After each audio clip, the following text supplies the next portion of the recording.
നക്ഷത്ര രാജ്യത്തെ രാജാവു, നഷ്ടങ്ങളില്ലാത്ത നേതാവു, സ്വർഗത്തെ സിംഹാസനത്തിൽ നിന്നും ഭൂമിയിലേക്കെത്തിയ ദേവേന്ദ്രനോ, ഭൂമിയിലേക്കെത്തിയ ദേവേന്ദ്രനോ.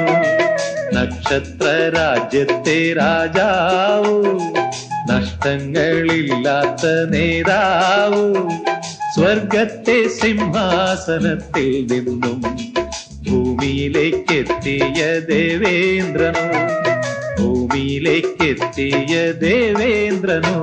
ആജ്ഞകൾ കേൾക്കുവാനായിരം പേർ, ആശംസ